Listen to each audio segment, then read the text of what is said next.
But starting today, the United States will no longer subsidize the health care of foreign countries, which is what we were doing. We're subsidizing others' health care. Countries where they paid a small fraction of what, for the same drug, that what we pay many, many times more for.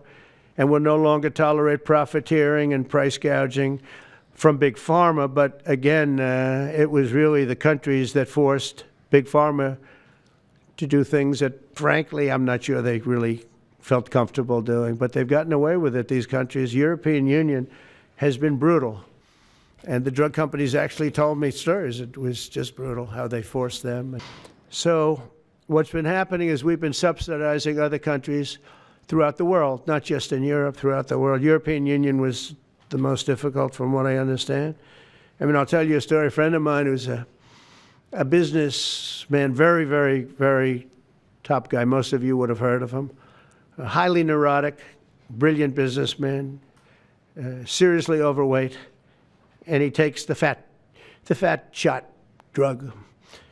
And he called me up and he said, President, he calls me, he used to call me Donald, now he calls me President, so that's nice respect. But he's a rough guy, smart guy, very successful, very rich. I wouldn't even know how we would know this, but because he's got comments. President, could I ask you a question? What?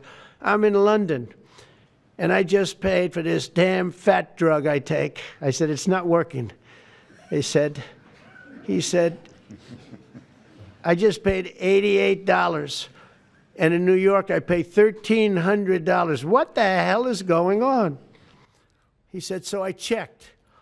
And it's the same box, made in the same plant. So today, Americans spend 70% more for prescription drugs than we spent in the year 2000. Think of that. Our country has the highest drug prices anywhere in the world by sometimes a factor of 5, 6, 7, 8 times. It's not like they're slightly higher. They're 6, 7, 8 times. There are even cases of 10 times higher. So that you go 10 times more expensive for the same drug, that's big numbers. Even though the United States is home to only 4% of the world's population, pharmaceutical companies make more than 2/3 of their profits in America. So think of that. With 4% of the population, the pharmaceutical companies make most of their money, most of their profits from America. That's not a good thing. Now, I think, by the way, I have great respect for these companies and for the people that run them. I really do. This means American patients were effectively subsidizing socialist healthcare systems in Germany, in all parts of the European Union. They were the toughest of all. They were nasty.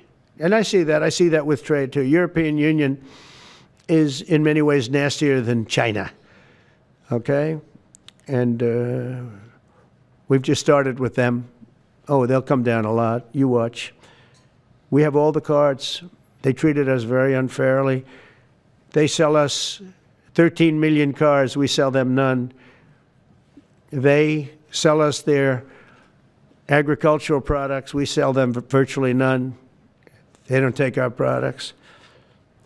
That gives us all the cards, and very unfair. So they're going to have to pay more for health care, and we're going to have to pay less. That's all it is. And believe it or not, because it's really the world we're talking about, not just the European Union. Basically, what we're doing is equalizing. There's a new word that I came up with, which I think is probably the best word. We're going to equalize, where we're all going to pay the same. We're going to pay what Europe's going to pay. We're going to all pay. Now, there may be some countries in dire need, but it's called most favored nation. We are going to pay the lowest price there is in the world. We will get whoever is paying the lowest price. That's the price that we're going to get. So remember that. So we're no longer paying 10 times more than another country. Whoever is paying the lowest price, we will look at that price and we will say that's the price we're going to pay. Here is the bill. Bobby, come on over here.